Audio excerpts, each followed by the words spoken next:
अस्सलाम वालेकुम। आज का लेक्चर जो है हमारा दैट इज़ लेक्चर नंबर 85 और इसमें हम पढ़ेंगे 5th chapter physical state of matter में जो टॉपिक है डिफ्यूजन इन लिक्विड्स। ये आज का टॉपिक है। डिफ्यूजन इन गैसेस जो है वो हमने जब चैप्टर स्टार्ट किया था वो पढ़ा था और उसमें हमने ये चीज़ पढ़ी थी कि गैसेस डिफ्यूज़ वेरी फास्टली। और दूसरा क्या था कि the spontaneous diffusion in the gases is defined as the process in which the molecules of the gases they collide which by they form a homogeneous mixture by random motion and collision। या फिर हम यूँ बोलते हैं the spontaneous mixing of the gas molecules by random motion and collision to form a homogeneous mixture is known as diffusion। और उसके बाद हमने पढ़ा था कि the rate of diffusion of the gases is depend upon the molecular mass। molecular mass पे depend करते हैं। lighter gases they diffused fastly as compared to the heavier gases और गैस मॉलिक्यूल्स दे ऑक्यूपाई और the whole space provided to them, उसमें पूरा वो फैल जाते हैं और उसको ऑक्यूपाई कर लेते हैं, डिफ्यूज़ हो जाते हैं। ये इसको मैंने इसलिए आपको पहले बताया कि आपके जहन में हो कि हम गैसेस का पढ़ के आए, अब हम लिक्विड में पढ़ेंगे। अगर हम कंपेयर करें गैसेस और लिक्विड को तो मॉलिक्यूल्स जो होते हैं लिक्विड के दे आर ऑल्सो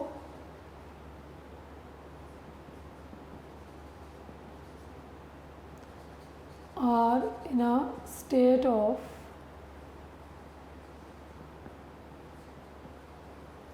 motion, वो भी मूव कर रहे होते हैं, they possess kinetic energy, but the intermolecular forces between the molecules of a liquid is strong as compared to the gases। the intermolecular forces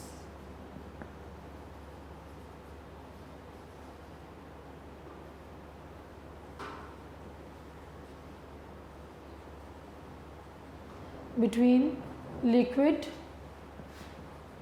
molecules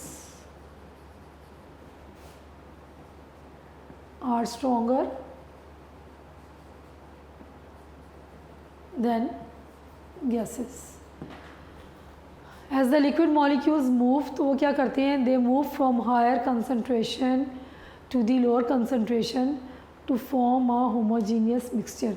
चूँकि molecules they possess kinetic energy, they in a continuous state of motion, so molecules of the liquid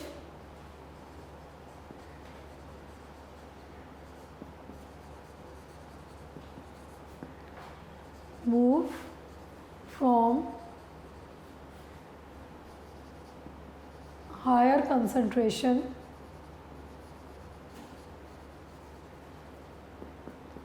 to lower concentration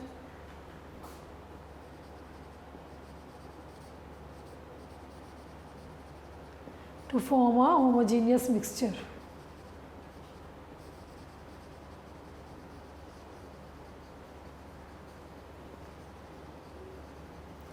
so molecules जो है liquid के वो higher concentration से lower concentration की तरफ move करते हैं और वो क्या बना देते हैं, एक homogeneous mixture. This process is known as diffusion. पूरा मिक्सचर जो है वो अगर 2 लिक्विड्स या 3 लिक्विड्स को हम मिक्स करते हैं तो वो मूव करते हैं from higher concentration to lower concentration और एक होमोजीनियस मिक्सचर बना देंगे। This is known as diffusion. For example if you take a beaker and we fill it with the water and we just put a drop of ink in the beaker, with the passage of time we will see that this drop of the water, ये यहाँ पे आपको इसकी movement नज़र आएगी इस तरीके से। it starts moving and dispersing and diffusing in the water, क्योंकि वाटर के मॉलिक्यूल्स जो होते हैं वो भी मोशन में होते हैं और लिक्विड जो इंक लिक्विड है इसके मॉलिक्यूल्स भी मोशन में होंगे। अब यहाँ पे देखें आप कि जो लिक्विड के जो हमने इंक इसमें डाली है यहाँ पे एक ड्रॉप आके गिरा है तो यहाँ पे इसकी इंक की कॉन्सेंट्रेशन जो है वो ज़्यादा है, एक जगह पे ज़्यादा इंक मौजूद है। अब क्या होगा कि they move from higher concentration, यानी कि यहाँ से इनकी मूवमेंट शुरू होगी and they diffuse into the whole water और ये पूरे वाटर में डिफ्यूज़ हो जाएंगी with the passage of time. और कुछ टाइम गुजरने के बाद आप इसको देखेंगे कि ये जो दोनों लिक्विड हैं they will mix with each other और फॉर्म अ होमोजीनियस मिक्सचर, और एक होमोजीनियस मिक्सचर बन जाएगा। फिर आप इंक और वाटर के मॉलिक्यूल्स के दरमियान डिफ्रेंशिएट नहीं कर पाएंगे। इसमें आपने इसको हिलाना नहीं है, आप इसको घर में करके देख सकते हैं। एक गिलास पानी लें, उसमें एक आप पेन से ब्लू इंक, कोई भी इंक आप उसमें डाल लें, ब्लू इंक का एक ड्रॉप डाल के देखें, और उसको आपने शेक नहीं करना, जस्ट उसको रख दें और उसकी बल्कि आप मूवमेंट को भी ऑब्ज़र्व करें तो मॉलिक्यूल्स आपको मूव करते नज़र आएंगे। और विदाउट शेकिंग क्या होगा कि it will diffuse into the whole water, और एक होमोजीनियस मिक्सचर जो है वो बन जाएगा। So this process is known as diffusion in the liquid.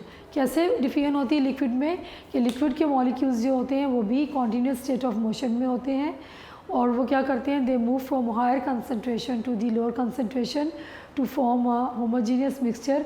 This is known as diffusion in liquid. Example आप ये देंगे।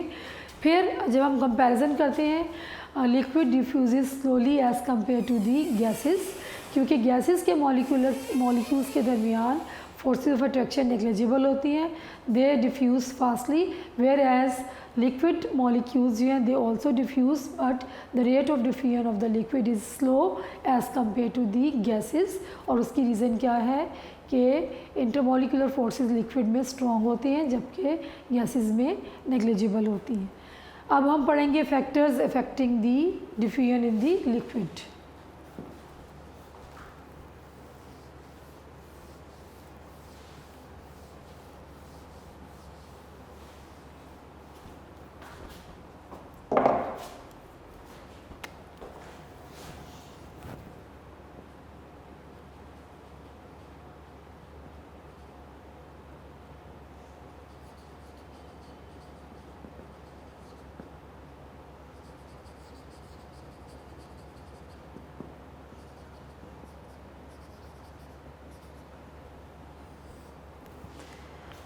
सो पहला फैक्टर जो है which affects the diffusion in the liquid, that is the intermolecular forces.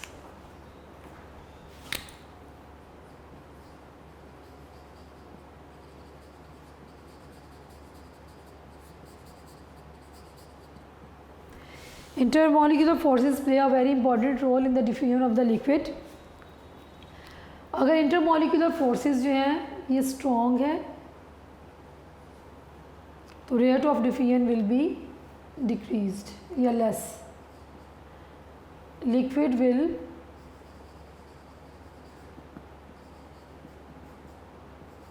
Diffuse slowly. Liquid जो है वो slowly diffuse करेगा अगर इंटरमॉलिकुलर फोर्सेस जो हैं वो स्ट्रॉन्ग हैं, वेयर एज अगर इंटरमॉलिकुलर फोर्सेस वीक हैं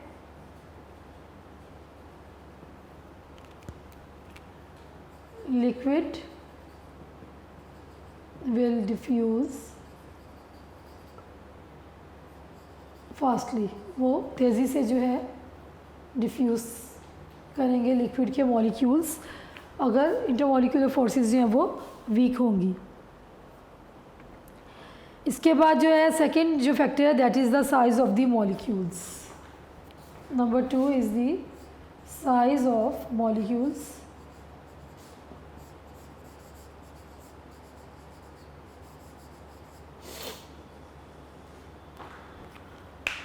मॉलिक्यूल्स या तो बड़े होंगे या फिर क्या होंगे, स्मॉलर होंगे।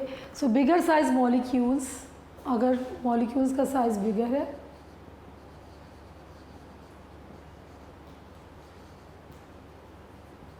मॉलिक्यूल्स दे डिफ्यूज़ स्लोली, ये टाइम लगाएंगे, दे डिफ्यूज़ स्लोली क्योंकि साइज़ इनका बड़ा होगा तो दे will diffuse slowly, they will slowly move. जबकि जो स्मॉलर साइज मॉलिक्यूल्स हैं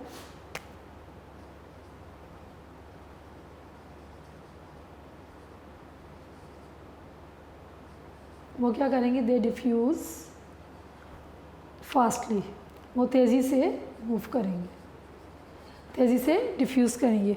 और जो इसमें आपकी बुक में एग्जांपल दी हुई है that is that of the honey and alcohol.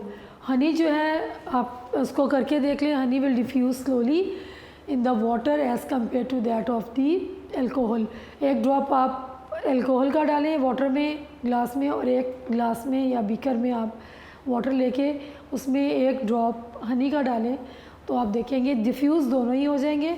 लेकिन हनी जो है वो थिक होता है, विस्कस गाढ़ा होता है, उसके मॉलिक्यूल्स जो हैं उनका साइज़ जो है वो बड़ा होता है as compare to that of the alcohol molecules, so it will diffuse slowly, whereas the molecules of the alcohol they have smaller size, so they diffuse fastly. Next factor जो है that is shape of molecules.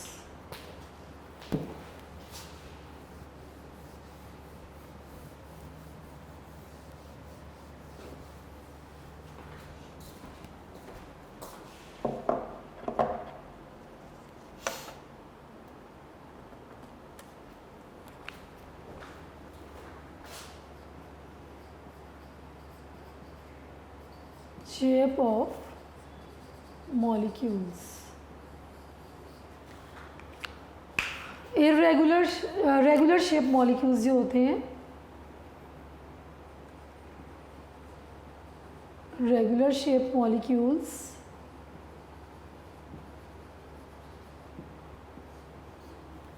Diffuse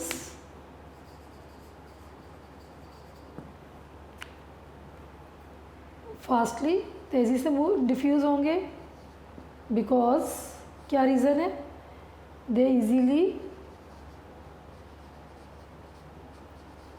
slip over one another, एक दूसरे के ऊपर से easily slip हो जाएंगे क्योंकि उनकी शेप्स जो हैं वो बिकॉज इनकी शेप जो है वो रेगुलर होती है, so they move they diffuse fastly, they easily slip over each other, so they diffuse easily as compared to the irregular shape molecules. अगर हम यहाँ पे irregular को देखें, shape molecules, तो ये क्या करेंगे, they diffuse slowly.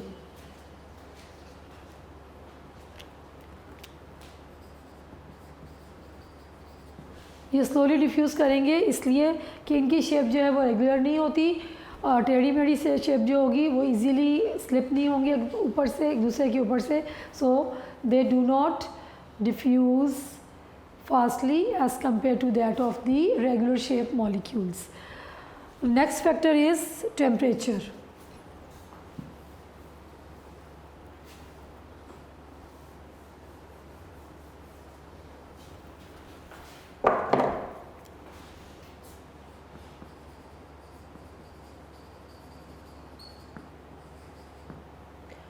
Rate of diffusion, it is increased by increasing the temperature. Rate of diffusion is directly proportional to temperature, is increased by increasing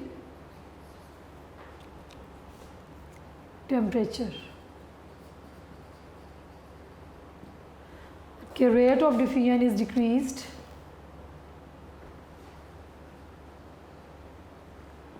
by decreasing temperature. अगर हम temperature increase करेंगे तो molecules जो हैं जो कि already in a state of motion होते हैं, तो टेम्परेचर इंक्रीज़ करने से मॉलिक्यूल्स की काइनेटिक एनर्जी ज़्यादा हो जाएगी, वो तेज़ी से मूव करेंगे तो वो डिफ्यूजन जो है उनकी या वो डिफ्यूज़ जो है वो तेज़ी से करेंगे. और अगर हम टेम्परेचर डिक्रीज़ कर देते हैं तो मॉलिक्यूल्स की काइनेटिक एनर्जी डिक्रीज़ हो जाएगी, so they will diffuse slowly. So rate of diffusion it depends upon the temperature. Temperature increase करेंगे तो रेट ऑफ डिफ्यूजन इंक्रीज़ हो जाएगा, टेम्परेचर डिक्रीज़ करेंगे तो रेट ऑफ डिफ्यूजन जो है वो डिक्रीज़ हो जाएगा. नेक्स्ट जो लेक्चर में इंशाल्लाह हम सॉलिड स्टेट जो है और उसकी टिपिकल प्रॉपर्टीज़ को डिस्कस करेंगे. इसको आपने अच्छे तरीके से पढ़ना है, याद करना है, साथ साथ कर लेंगे तो आपको ओवरबर्डन नहीं होंगे, इजी होगा और टॉपिक जो है वो समझ आ जाएगा. सो अगले लेक्चर तक अल्लाह हाफ़िज़.